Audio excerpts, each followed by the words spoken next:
What's up, guys? Coming at you from Macau, and I'm going to do something a little bit different today. I'm going to give you some updates from just my observations on the ground in Macau and the differences I've noticed in terms of here compared to the mainland, and also mix in a few things in terms of some of the less mainstream news I've seen or observations I've noticed outside of that as well. So bear with me if it seems like I cover a really wide random range of topics, and we'll just see how this goes. That's also why I have my computer in front of me, because inevitably every single time I make my video, when I'm in editing, I say, damn it, I forgot to mention this. So I'm gonna make sure I cover everything I wanna say in this video. I'm also going to overlay some footage of our trip here so you can kind of see what it looks like on the ground as I'm speaking. So without further ado, let's start.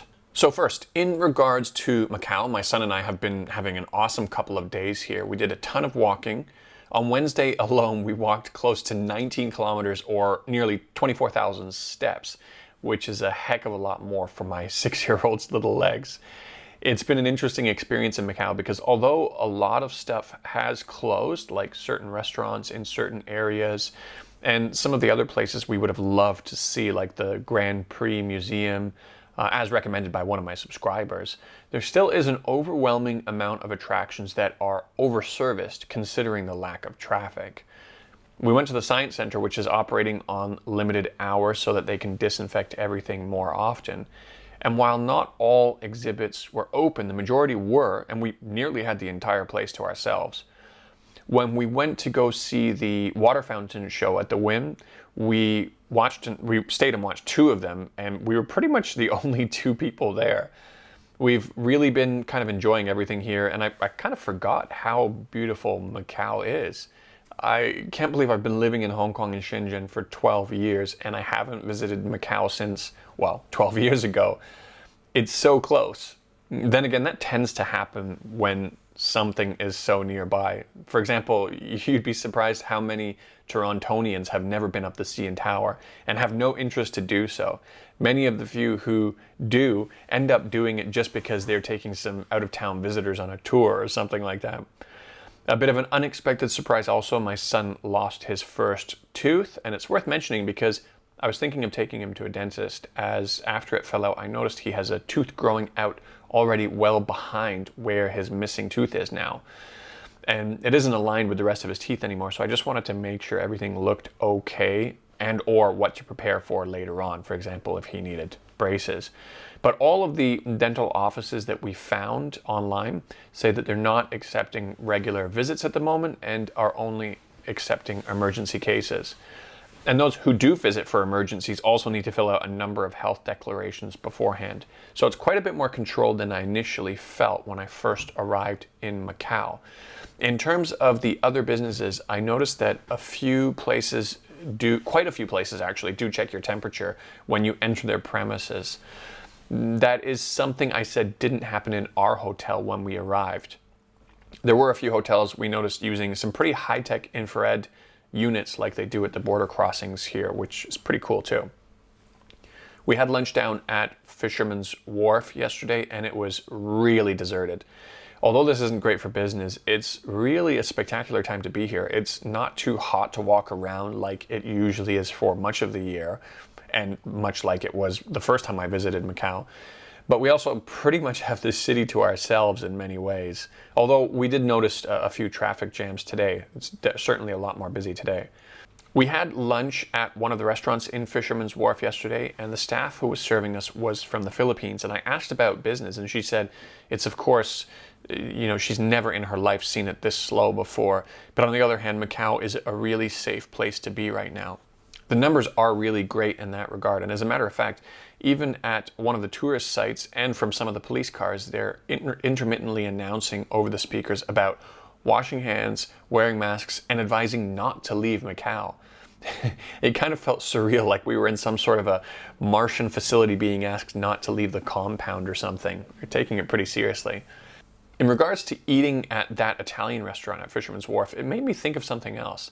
Do you think that people around the world will stop eating pizza and or Italian foods because of the state of Italy right now in terms of coronavirus? No, of course not. And that's why it feels so strange that people in a number of countries have stopped eating at Chinese restaurants because of this. And as a matter of fact, Some of them are likely to go under down in Australia, down under. Okay, that was weird. But I really don't think we will see Italian Americans being attacked like Chinese Americans either because of coronavirus. And, of course, we're seeing a number of these terrible videos circulating at the moment. Some of the attacks happened on the subway system in New York City and a number of other places. And it raises an interesting question. Why is that? Is it just because Chinese people look different enough to make this mentally acceptable to their attackers? Is it because the virus is thought to have originated in China? Is it because of people's anger towards the Chinese government because they feel there was a response issue in the beginning? I still maintain that if something came out of Italy or these attackers had grievances with the Italian government, Italian Americans still would not be targeted. There really is a double standard here, and we can see it even with how news outlets are reporting on it. Take a look at this tweet of mine that made quite a lot of traction, actually. I wrote that it's amazing how 20 minutes and a change in skin color could change your writing mood. And I showed 2 tweets from New York Times, one of which talks about quarantines in China costing people their liberty, and the next talking about Italy in a more heroic manner for risking its economy to contain this virus when they lock down its citizens. One of my followers showed me another New York Times tweet that took it even further and made sure to use it as an opportunity to praise Italy's society. These double standards aren't even really trying anymore. Hong Kong has always had quite a lot of discrimination against mainland Chinese also, and we saw it in relation to this kind of Italy situation also. A large number of medical staff protested until the government agreed to pretty much close the border with China. But even though the same quarantines now exist for people entering Hong Kong from Italy and South Korea, nobody protested for it. I didn't say much about how potentially prejudice-fueled this protest was when they wanted the government to block mainlanders from entering, because although I was pretty sure of it, it would have just seemed like speculation. But I think it's far more easy for others to appreciate this point now, though. Wrapping up the Italy topic, China has sent over a bunch of medical supplies and professionals to help out over there and to share some of their experiences to help with the eradication efforts. They did the same not too long ago for Iran as well. As the coronavirus numbers in China continue to lose steam, all of this extra capacity, materials including testing kits, mask production, which has been ramped up by even companies like BYD and Shenzhen, and of course, the experience is going to be of immense value to other countries struggling with this right now. Bringing this back in so I can wrap up with some Macau-related topics. In a lot of shops, I noticed they are well stocked with hand sanitizer and sprays. And they don't seem to be price gouging, even though, as far as I know, they don't have any anti-price gouging laws here like they do on the mainland side. I didn't check for masks. We are personally well stocked because we took a box of 50 over with us, but judging by the fact that everyone here has masks on, I'm assuming the supply situation is pretty good here. Everyone seems to be really participating with the eradication efforts. The only kind of messed up thing I noticed was at McDonald's. The same staff that handles the cash, although they were wearing gloves, will use the same gloves they use for handling money as they do for grabbing straws to pack with each order. Other than that, everybody seems pretty on top of things. I've been speaking to a lot of people as we've been traveling around here, and not everyone's English ability is great, but switching to Mandarin with them seems to work better than English in a lot of cases. I've had the same thing happen in Hong Kong as well. While most of the shops in the tourist areas said their business has dropped a lot, surprisingly, outside of those touristy areas, the shops say business is still pretty good, all things considered, especially if they have a large delivery component like the shop where we ate lunch at today, which was called Tiger Bite. It was great burgers, by the way, which was a recommendation by one of my subscribers. Thank you, Dante. Actually, thanks to everyone who made recommendations. I screen captured them all and saved them in my phone. And I've wanted to go back to super like all those comments, and I'm a bit ashamed I didn't do that earlier. But if you guys are listening, thank you to all of you. I did read them all. In regards to speaking with locals, my most interesting conversation so far was in the taxi ride I just took moments before making this video, actually. He was a born and raised elderly local who spent a bit of time in the mainland in 2002 when he opened up a small factory, but moved back when his business failed. When he found out I was going to Hong Kong next, we got speaking about Hong Kong quite a lot. he mentioned a story of 7 Hong Kong protesters who came over to try and rile up Macau residents to do the same thing that they are doing over there. And when the local police heard this story, they rounded them up and sent them back to Hong Kong. He said it was a good thing that the police found them first, because if the locals did, they would have taken care of them real good, according to him.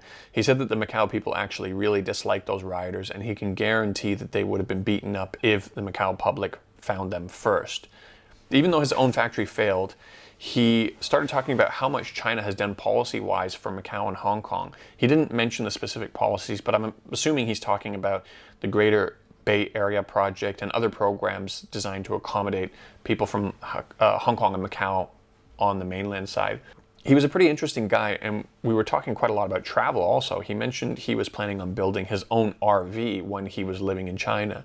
All right, guys, I think that's everything, so I'm going to wrap it up here. Let me know if you enjoy hearing about some of the random news and thoughts that I encounter throughout the day, and I'll refine the concept a little bit. This one's a bit messy, but maybe I'll create a kind of a dedicated what came across my desk type of segment that I can do once in a while. So that's it from me. Take care, guys. Take all the precautions you should be taking. Stay safe, and I'll catch you in the next video. Peace.